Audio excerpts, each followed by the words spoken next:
할렐루야. 아멘. 오늘은 시편 64편 1절에서 10절 말씀을 가지고 의인을 보호하시는 하나님, 이런 제목으로 하나님의 말씀을 증거하겠습니다.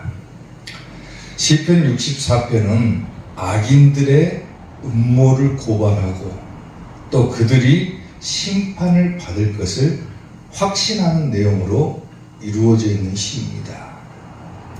본시의 배경을 보자면은 다윗의 아들이었던 압살롬이 반역이 무르익는 시기라고 보는 것입니다. 당시에 압살롬은 군사들을 동원해가지고 반역을 일으키기에 앞서가지고 몇 가지 술책을 펼칩니다. 그 중에 하나가 뭐냐면은 왕의 뜻과는 상관없이 백성들을 임의로 재판하는 겁니다. 재판. 그 목적은 뭐냐면은 사람들의 인기를 얻고자 하는 거예요.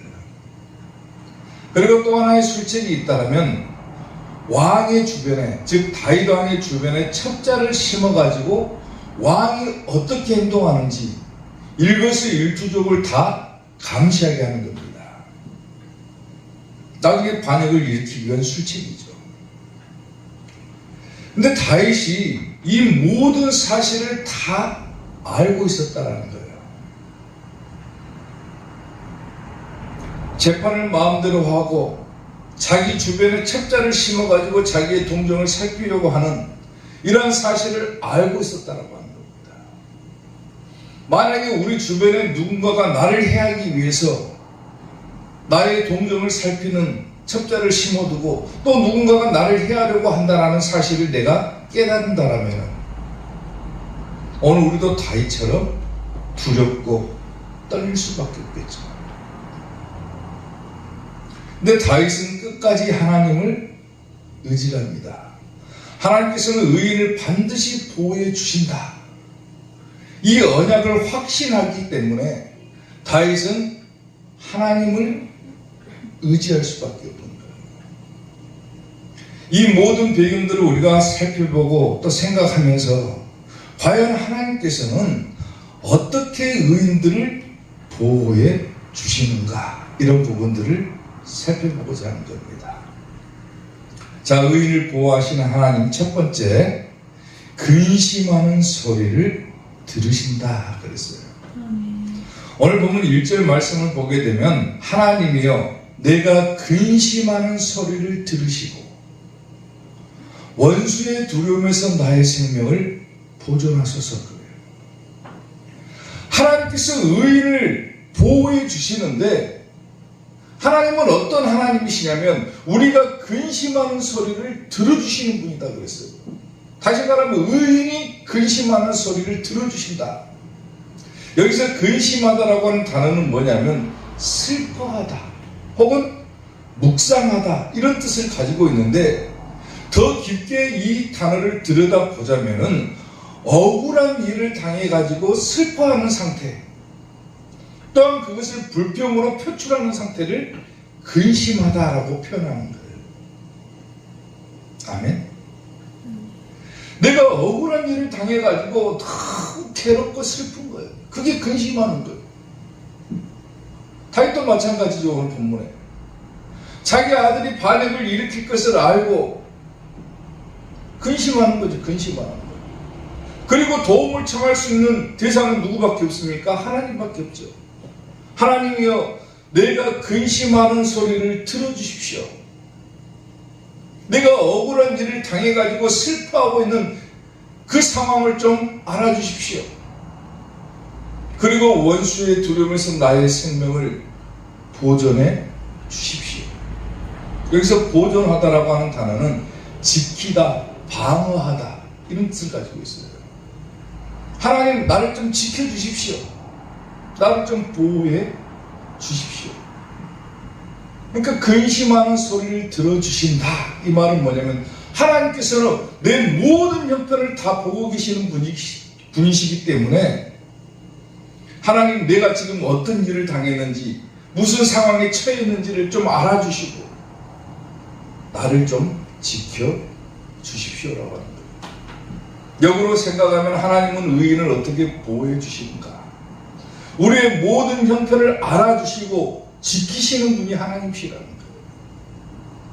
아멘. 의인들은 그렇게 지켜주신다는 거예요. 누구든지 의의 길로 가기만 하면은 아무리 우리가 억울한 일을 당했더라도, 아무리 대적이 우리를 해하려고 한다 할지라도 하나님은 그 모든 상황들을 다 알고 계시고 보고 계시고 대적들로부터 지켜주시고 건져주신다는 겁니다. 아멘. 그렇게 보호하시는 거예요. 시편 31편 13절을 보면은 내가 무리의 비방을 들었으므로 사방이 두려움으로 감싸였나이다. 무리의 비방을 들었다는 게 뭡니까? 누군가 나에게 해를 가하기 위해서 나를 모함하고 그랬다는 거예요. 내가 그것을 들었다, 알았다라는 거죠. 알았다라는 거. 내가 무리의 비방을 들었으므로 사방이 두려움으로 감쌌다. 그 사실을 알고 나니까 어떻습니까? 두려움이 막 엄습하는 거예요. 누가 나를 비방하고 누가 나를 해하려고 하는 그 사실을 알았을 때는 뭐가 생기는 거예요? 두려움이 생길 수밖에 없는 거예요. 두려움으로 감싸였나이다.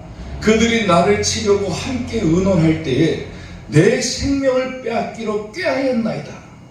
주변에 수많은 사람들이 나를 치기 위해서, 나에게 해를 가하기 위해서 모함을 하고 술책을 부렸다는 거예요. 여호와여, 그러하여도 나는 주께 의지하고 말하기를 주는 내 하나님이시라 하였나이다. 아무리 대적들이 나를 치려고 모함을 하고 누군가가 나를 비방하고 나를 해하려고 하고 나를 넘어뜨리려고 했어도 나는 뭐 하겠다라는 겁니까? 하나님만 의지하겠다는 겁니다. 주는 내 하나님이시라 하였나이다. 나의 앞날이 누구 손에 있습니까? 주의 손에 있사오니 내 원수들과 나를 핍박하는 자들의 손에서 나를 건져주소서. 나의 앞날이 누구 손에 있다고요? 주님의 손, 하나님의 손에 있다. 아무리 사람들이 나를 넘어뜨리려고 하고 나를 무너뜨리려고 해도 사람들이 그것을 성공시킬 수는 없다는 거예요. 왜? 나의 앞날은 하나님께서 보장해 주시기 때문에. 특히나 의인들은 하나님께서 보호해 주시기 때문에 앞날을. 원수들은 무너질 수밖에 없다는 거예요. 아멘. 시편 56편 2절을 보게 되면은 내 원수가 종일 나를 삼키려고 하며 나를 교만하게 치는 자들이 많사오니, 대적들이 많다라는 거죠. 내가 두려워하는 날에는 두려움이 또 엄습해오죠. 그때는 뭐 해야 된다고요? 내가 주를 의지합니다. 하나님을 의지합니다. 내가 하나님을 의지하고 그 말씀을 찬송하올지라. 내가 하나님을 의지하였은즉 두려워하지 아니하리니 혈육을 가진 사람이 내게 어찌하리까 그러죠. 내가 하나님을 의지하기만 하면은 사람들이 감히 나에게 어떻게 할 것이냐. 아무리 그들이 나를 치려고 모함을 하고 나에게 두려움을 가져다 주어도 내 앞날은 하나님의 손에 있는데 사람이 내게 어떻게 할 것이냐. 하나님을 의지하는 거예요. 아무리 힘든 상황이 있고 아무리 어려운 상황이 있어도 하나님을 의지할 수 있는 자가 곧 의인이라는 겁니다. 의인. 그리고 그러한 의인들은 하나님께서 반드시 보호해 주신다라고 합니다. 아멘. 우리가 세상을 살아가다 보면은 수없이 많은 걱정을 하고 살아갈 때도 있고, 또 오늘 본문처럼 근심하고 살아갈 때도 있고, 또 마음에 염려를 품고 살아갈 때가 많이 있죠. 그런 것들을 다 떨치고 살면 얼마나 평안하겠어요. 모든 걱정, 근심, 염려가 없이 살아간다면 평안하겠지만은, 그래서 그것을 떨치기 위해서 자기 스스로 막 체면을 걸기도 하죠. 아이, 걱정 안 해야지. 어떤 일이 생겨도 염려 안 하고 살아가야지. 근심 안 하고 살아가야지. 자기 스스로 다짐해 보지만 결국에는 또 어떻습니까? 상황 앞에 무너져가지고 또다시 걱정하고 근심하고 염려하고 그렇게 살아가잖아요. 하나님을 믿는다 하면서도 우리는 끊임없이 걱정과 근심과 염려 속에 살아간다는 거예요. 그게 인간의 존재죠. 근데 그 중에서도 염려라고 하는 단어가 참 재밌는 단어예요. 재밌는 단어. 염려가 뭔 줄 아세요? 걱정이나 근심은 알 것이고 염려가 뭡니까? 염려라고 하는 단어는 두 개의 단어가 합쳐진 것이 염려인데 하나에는 뭐냐면 나누다라는 단어가 나누다. 뭔가를 분리하다 그거죠. 분리하다. 그리고 또 하나의 단어는 뭐냐면 마음이라고 한다. 마음. 이게 염려라고 하는 것이 뭐냐면은 내 마음이 나눠진 상태를 말하는 거예요. 나눠진 상태. 둘로 쪼개진 상태를 말하는 거예요. 하나가 돼가지고 나가면 좋은데 마음이 막 분리되어 있는 상태. 그러니까 뭐 어떻게 됩니까? 복잡한 거예요. 복잡한 거. 그래서 이러면 안 되겠다. 우리가 하는 말이 있죠. 마음을 다 잡고 다시 열심히 해봐야 되겠다. 근데 또 걱정과 염려가 엄습해오죠. 어떤 사람이 참 재밌는 비유를 한 가지를 했는데요. 이 염려라고 하는 것을 어떤 사람이 안개에다가 비유를 했어요. 비유를. 30m 두께의 짙은 안개가 덮여있다고 생각을 해보세요. 저도 가끔 가다가 운전하고 갈 때가 있는데 운전하고 가다가 볼 때 안개가 짙게 낀 날은 한치 앞도 보기가 힘듭니다.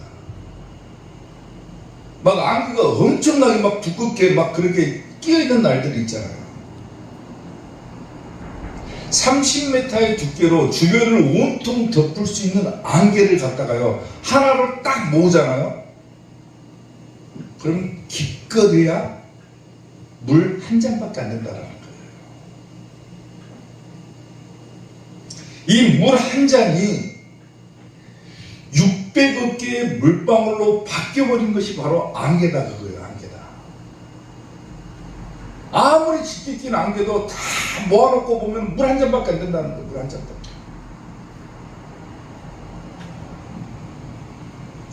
염려라고 하는 것은 이 물 한 잔처럼 아무렇지도 않은 거, 아무렇지도 않은 거, 대수롭지 않은 거잖아요. 이 물 한 잔이 뭐가 대단하겠습니까? 아무렇지도 않은 거예요. 그런데 이것을 방치하게 돼버리면은 우리의 내면을 온통 가릴 수 있는 그런 안개로 변해버린다는 겁니다. 아무것도 아닌 거예요. 근데 우리가 마음을 나눠놓고 보면은, 염려하고 보면은, 걱정하고 보면은, 내 내면을 다 가려버리는 안개와 같이 바뀌어버린다는 거예요. 그런 상태가 돼버리면은, 하나님의 약속도 눈에 들어오지 않는 거예요. 응답도 들어오지 않는 거예요.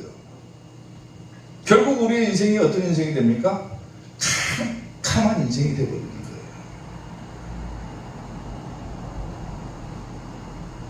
짙은 안개 속을 걸어갈 때 가장 힘든 게 뭡니까? 길이 보이지 않는다는 거죠. 길이 보이지 않는다. 길이 보이지 않는 거예요. 근데 그 길을 찾을 수만 있다라면 얼마나 좋겠습니까? 오늘 여러분들 주변에 여러 가지 상황이 일어나고 여러 가지 문제가 발생하고 또 걱정거리가 생기고 문제거리가 생기는데 왜 걱정하고 근심하고 염려하고 살아갑니까? 그것을 해결할 수 있는 길이 보이지 않기 때문에 걱정하고 근심하고 염려하는 거예요. 그게 뭐라겠습니까? 아무리 짙게 끼어있는 안개도 물 한 잔은 지나지 않는다고 했잖아요. 그 길을 찾기만 하면 아무것도 아닌 거예요. 아무것도.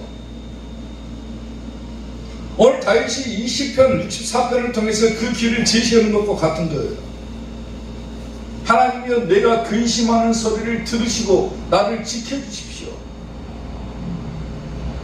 대적들이 자기를 해하려고 모함을 하고 음모를 꾸미고 여러 가지 문제가 발생해서 자기를 넘어뜨리려고 해도 내 앞날은 주님의 손에 있사오니 난 끝까지 하나님만 바라보고 나가겠습니다. 그게 길인 거예요, 길. 그때 하나님께서는 반드시 보호해 주신다라고 하는 거예요. 그것을 극복할 수 있는 길은 주님께 다 맡기고 가는 것밖에 없는 거예요.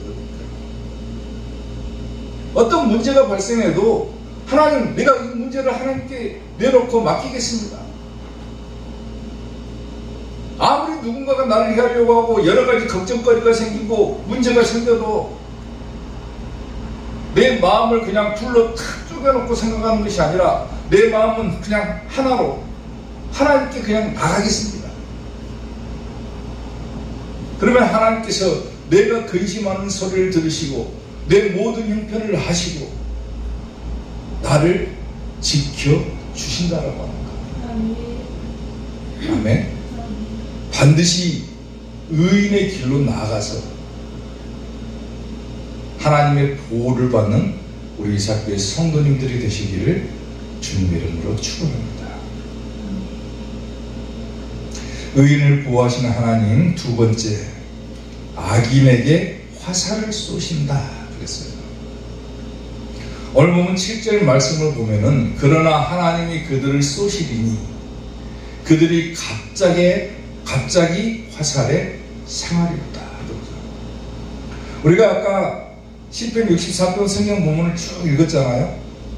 근데 이 7절 앞서서 2절부터 6절까지 어떤 내용이 기록이 되어 있습니까? 악인들이 서로 막 음모를 꾸미는 내용으로 이루어져 있잖아요. 그리고 자기네들끼리 막 수군거려요. 누가 우리를 보겠느냐 그래요. 보겠느냐. 우리가 아무리 나쁜 짓을 해도 우리를 볼 사람이 없다. 그리고 나서 7절에 이렇게 얘기를 하는 거예요. 그러나 하나님이 그들을 쏘시리니 그들이 갑자기 화살에 상하리로다. 즉 하나님께서는 의인을 보호하시는데 어떻게 보호하십니까? 나를 해하려고 하는 자들, 나에게 걱정을 가져다주는 문제거리들을 갑자기 없애주신다는 거예요. 갑자기. 아멘? 쉽게 말하면 대적을 물리쳐 주신다는 거예요. 악인에게 화살을 쏘신다. 우리의 대적들, 우리의 문제거리를 하나님께서 해결해 주신다라고 하는 거예요. 아멘? 여기서 쏘다라고 하는 단어는 겨누다, 던지다 이런 뜻을 가지고 있어요. 하나님께서 그냥 해결해 주신다. 그리고 갑자기라고 하는 단어가 등장을 하죠. 갑자기. 그들이 갑자기 화살에 당한다. 여기서 갑자기라고 하는 단어는 즉각적으로 혹은 곧장 이런 뜻을 가지고 있는데 악인들의 심판은 시급하게 이루어진다. 또 하나는 예의치 않게 이루어진다. 그런 의미를 담고 있는 거예요. 갑자기 없어지는 거예요. 염려거리, 걱정거리가 없어지는 거예요. 누가 나를 해하려고 하는 대적이 있다면 그 대적들은 갑자기 없어지는 거예요. 갑자기. 하나님께서 개입하시면 그렇게 된다는 거예요. 아멘. 잠언 6장 15절을 보면은 그러므로 그의 재앙이 갑자기 내려. 갑자기 내린다고 그러죠. 당장에 멸망하여 살릴 길이 없으리라. 악한 자들을 심판하실 때 하나님께서는 갑자기 하신 거예요. 갑자기. 아멘. 누군가가 여러분들을 해하려고 하고 비방하고 모함하고 막 수근수근대고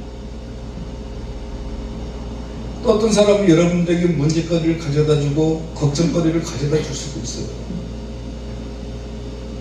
그러면 내가 끝까지 내 마음을 지키고 의인의 길로 나아가고 있다라면 걱정할 필요가 없는 거예요. 왜? 하나님께서 갑자기 해결해 주시기 때문에 그래요. 나를 해하려고 했던 자들, 나를 모함하려고 했던 자들, 뒤에서 나에게 수근수근 대던 자들, 하나님께서 갑자기 그들을 멸망시켜버리기 때문에 그렇게 보호해 주시는 거예요. 하나님. 데살로니가전서 5장 2절부터 3절을 보면 주의 날이 밤에 도둑같이 이를 줄을 너희 자신이 자세히 알기 때문이라. 그들이 평안하다 안전하다 할 그때에 임신한 여자에게 해상의 고통이 이름과 같이 멸망이 갑자기 그들에게 이르리니 결코 피하지 못하리라. 아멘. 수많은 상황들이 있죠. 우리가 일상생활에서 느끼는 것처럼 누군가가 나를 욕하고 비방하고 그런 상황이 올 수도 있고, 또 누군가가 나를 넘어뜨리기 위해서 또 직접적으로 해를 가하기 위한 상황이 올 수도 있고, 또 더 큰 상황으로 보자면은 내가 하나님 믿고 의지하고 열심히 신앙생활하고 나아가는데 뒤에서 나에게 수군수군 되는 자들이 있죠. 하나님을 믿지 않는 자들을 말하는 거죠. 지옥갈자 말하는 거예요. 지옥갈자. 세상 사람들이 교회 욕하고 성도들 욕하고 하나님을 믿는 자들을 수군수군대고 비방하는 말로 예수쟁이라고 하기도 하고 기독교를 개독교라고 부르기도 하고 여러 가지 막 소리를 듣고 살아가잖아요. 교회이기 때문에 막 당하는 핍박도 있고 하나님을 믿기 때문에 당하는 핍박도 있고 여러 가지가 있잖아요. 근데 하나님께서는 그들에게 어떻게 한다고 합니까? 갑자기 멸망을 주신다고 그러죠. 그리고 피할 수 없다고 그래요. 하나님께서 주시는 심판은 절대로 피할 수가 없다. 오늘 우리는 이 말씀을 보면서 하나님의 약속을 떠올리는 거예요. 내가 힘들고 무너지려고 할 때 하나님의 약속을 의지한다는 것이 뭡니까? 하나님의 말씀을 보고 하나님께서 이런 말씀을 주셨기 때문에 내가 끝까지 내가 하나님을 의지하고 나가야 되겠다 생각하는 거예요. 세상 사람들이 아무리 하나님을 믿는다고 막 욕하고 뒤에서 수군대고 해도 또 일상생활에서 누군가가 내가 끝까지 하나님을 의지하고 나아가는데 뒤에서 누군가 나를 비방한다고 할지라도 나는 끝까지 하나님 의지하고 나아간다. 그러면 하나님께서는 우리의 대적들을 다 물리쳐 주신다. 그렇게 하나님은 자기의 의인들을 보호해 주신다는 거예요. 아멘. 성경을 보면요, 예수님의 재림하실 때 이 재림의 상황을 두 가지 측면에서 얘기하는 경우가 많습니다. 하나는 뭐냐면 오늘 보면 데살로니가전서 5장 방금 읽었죠. 저기를 보게 되면은 사람들이 평안하다 안전하다 할 때에 재림이 임한다라는 거예요. 안심하고 있을 때 임한다는 거죠. 도둑같이 절대로 피할 수가 없죠. 무슨 예수님의 재림이 지금 일어나겠느냐? 아직은 아니다. 조금 더 있다고 오실 것이다. 먹고 마시고 즐기고 놀자. 평안하다 안전하다 할 그때에 오신다는 재림의 측면이 있어요. 또 하나는 마태복음과 다니엘서에서 말하는 것처럼 개국 이래로 또 창세 이래로 없는 대환란 때 예수님이 재림하실 것이다 라고 하는 것입니다. 분명한 것은 뭐냐면은 예수님의 재림은 확실하다. 아멘. 그리고 어떻게 예수님을 맞이할지가 다른 거예요. 어떤 사람은 내가 평안하다 안전하다 안심하고 있을 때 재림을 맞이할 사람이 있을 거예요. 또 어떤 사람은 고통 가운데 대환란 가운데 예수님의 재림을 맞이하는 자가 있을 거예요. 성경을 보게 되면 예수님의 재림은 갑자기 일어나죠. 갑자기. 모르는 사람들은 어떻습니까? 도둑과 같이 예수님의 재림이 임한다 그러죠. 근데 아는 사람들은 어떻게 합니까? 빛의 자녀들에게는 도둑과 같이 이르지 못한다 그러죠. 예수님의 재림이 일어나시면은 마태복음서에서 얘기하는 것처럼 한 사람은 데려감을 당하고 한 사람은 버려둠을 당한다 그래요. 데려간다는 게 뭡니까? 천국 간다는 거죠. 버려둔다는 건 뭐예요? 지옥 간다는 거예요.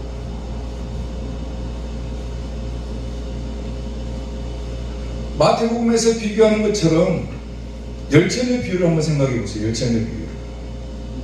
슬기로운 다섯 처녀는 기름 넣고를 준비하고 있다가 신랑이 올 때 맞이해서 신랑을 영접을 하죠. 미련한 다섯 처녀는 어떻습니까? 밤이 깊었으니까 신랑이 안 올 것이다. 안심하고 있다가 어떻게 됩니까? 신랑을 영접하지 못하게 되죠. 이게 뭘 얘기하는 겁니까?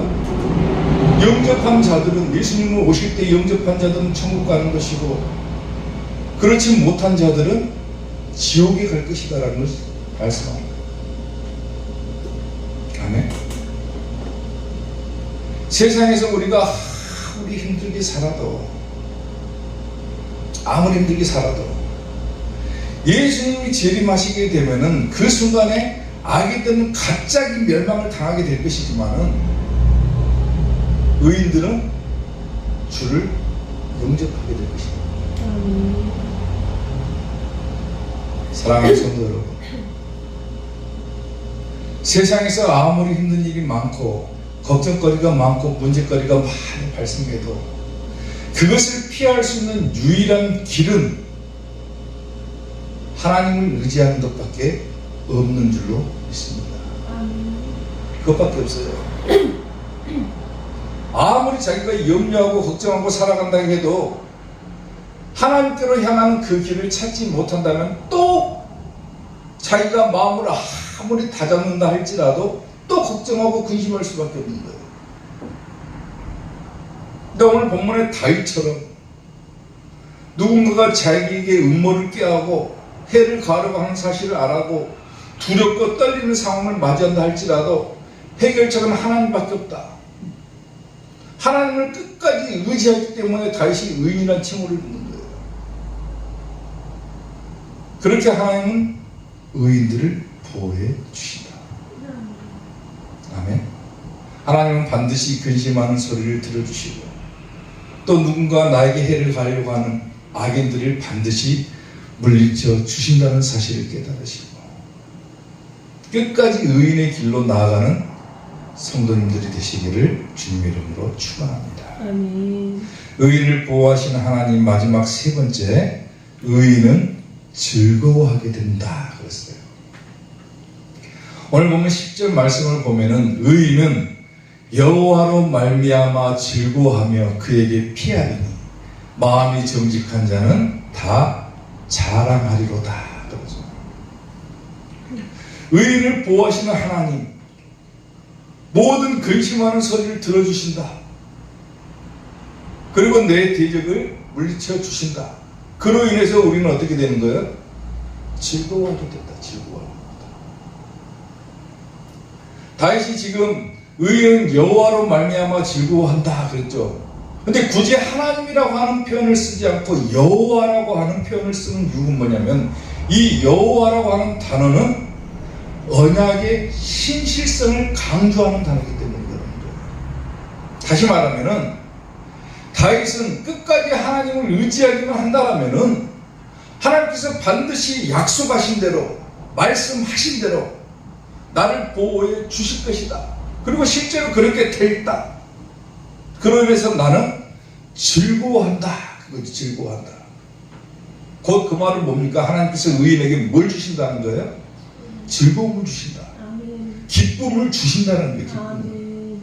그로 인해서 그에게 피하리니 마음이 정직한 자는 다 자랑하리로다. 마음이 정직한 자, 이게 누굽니까? 의인을 말하는 거예요. 의인과 똑같은 말이에요. 마음이 정직한 자는 다 자랑하리로다. 자랑하리로다 그 단어는 뭐냐면 그분 안에서 찬양하다라고 하는 뜻을 가지고 있어요. 의인은 찬양하고 즐거워하고 기뻐하는 거예요. 찬양하면서. 아무리 걱정거리가 많고 아무리 내 대적들이 많아도 하나님께로 피하기만 하면은 그분 안에서 찬양하면서 내가 기쁨을 누리고 즐거움을 누릴 수 있다 그거예요. 왜? 하나님께서 주시기 때문에. 의인에게는 반드시 하나님께서 기쁨을 주시기 때문에 그런다는 거예요. 근심하는 자가 기뻐할 수 있습니까? 걱정이 많은 자가 찬양할 수 있습니까? 염려하는 자가 어떻게 찬송하고 어떻게 기쁨을 누릴 수가 있습니까? 그렇지 못하죠. 항상 마음이 우울해질 수밖에 없죠. 우울해질 수밖에 없어요. 마음이 답답하고 우울할 수밖에 없어요. 그것은 곧 뭡니까? 하나님께로 피하지 못했다는 거예요. 정말로 내가 하나님의 약속을 생각을 하고 기억을 하고 하나님의 약속의 말씀을 믿는다라면 아무리 힘든 상황이 있어도 내가 피할 길은 하나님밖에 없다는 것을 깨달아야 되는 거예요. 아멘? 그래야 기쁨이 오고 즐거움이 오는 거예요. 시편 97편 10절을 보면은 여호와를 사랑하는 너희여 악을 미워하라. 그가 그의 성도의 영혼을 보존하사 악인의 손에서 건지시느니라 그랬죠. 그리고 또 보세요. 의인을 위하여 뭘 뿌린다고 합니까? 빛을 뿌린다. 염려하고 걱정하고 근심하는 사람은 캄캄할 수밖에 없잖아요. 근데 하나님께서는 의인에게 뭘 뿌린다고 했어요? 빛을 뿌리고 마음이 정직한 자, 아까 뭐라 했습니까? 똑같은 의인이라고 그랬죠. 마음이 정직한 자를 위하여 뭘 뿌린다고 합니까? 기쁨을 뿌리시는도다 그랬어요. 예. 하나님께서 막 기쁨을 주시는 거예요. 기쁨을. 예. 그 기쁨을 받아가지고 우리는 기뻐하고 즐거워하면서 살아가야 되는 존재인데 하나님을 믿는다 하면서도 걱정하고 근심하고 살아간다. 이것은 곧 뭡니까? 하나님의 약속을 믿지 못했다라고 하는 증거가 되어버리는 거예요. 믿음이 없는 증거가 되어버리는 거다. 그 말이에요. 정말로 하나님을 끝까지 신뢰하고 하나님의 약속을 믿는다라면은 내 마음은 어떤 상태가 되어야 됩니까? 기쁨의 상태가 되어야 됩니다. 기쁨의 상태가.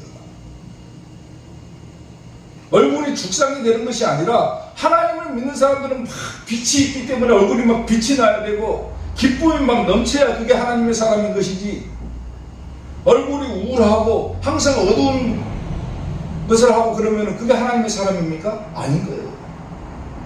어떠한 상황을 만나도 마음이 기뻐할 수 있는 것, 그게 곧 하나님의 약속을 믿는 자가 해야 될 일인 거예요.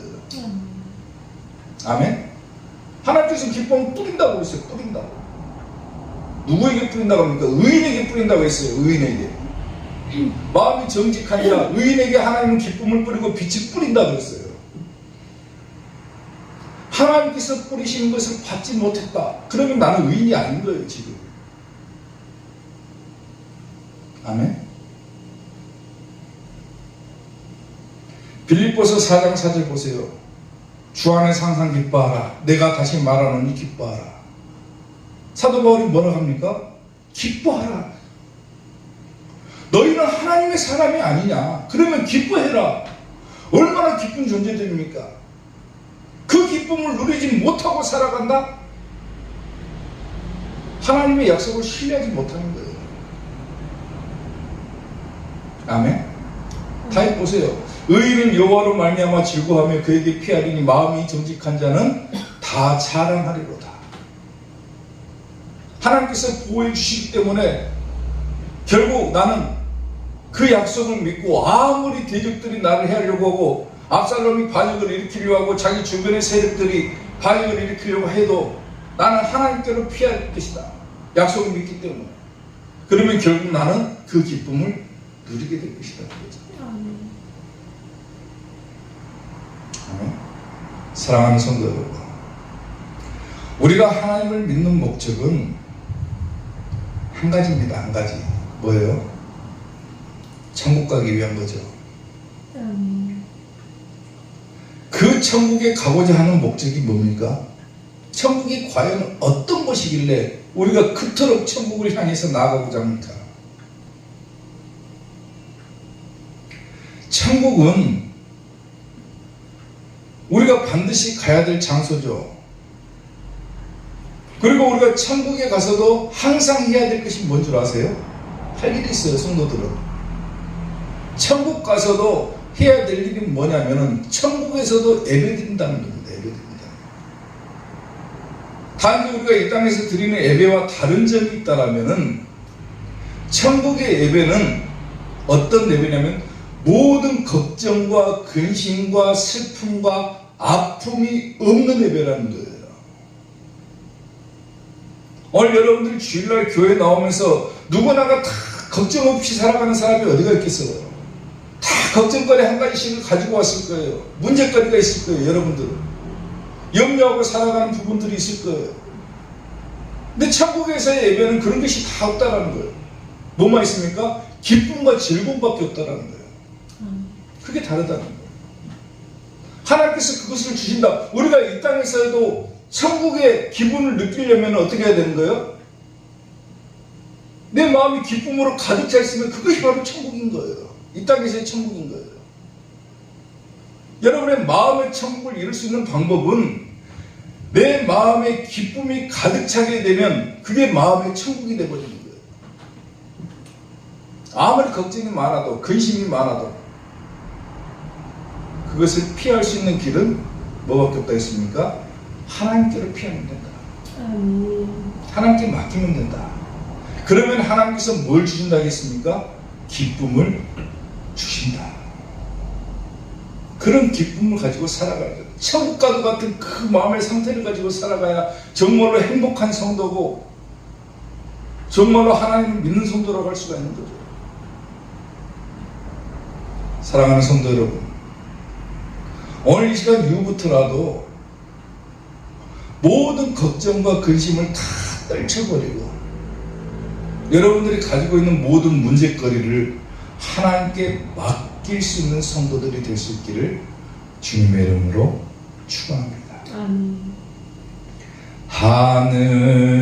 하늘나라 찬양 소리 쉴 새 없이 들리고 검은 고와 노랫소리 정하고 묘하다 영화롭고 아름다운 우리 본향 천국에서 주와 같이 영원히 살겠네. 아멘. 반드시 우리는 천국 가야 됩니다. 아멘. 반드시 천국 가야 되지만 이 땅에서 살면서도 지옥과도 같은 삶을 사는 것이 아니라 천국과 같은 삶을 살 수가 있다는 거예요. 아멘. 하나님은 반드시 의인을 보호해 주시겠다고 약속을 하셨고 아멘. 우리가 의인이 되어가지고 하나님의 보호를 받기 위해서는 반드시 하나님께서 주시는 그 기쁨을 누리면서 살아가야 된다. 하나님은 우리의 모든 형편을 다 알고 계십니다. 아멘. 내가 근심하는 소리를 하나님께서는 들어주시는 거예요. 또한 하나님께서는 내 대적들을 다 물리쳐 주시고 갑자기 그들로 하여금 멸망하게 하십니다. 다 해결해 주시는 거예요. 내가 의인의 길로 가기만 한다면 하나님께서 이 모든 것을 다 해주시겠다는 거예요. 그리고 내 마음이 걱정과 근심으로 가득 차 있는 것이 아니라 기쁨으로 가득 차게 해주신다는 거예요.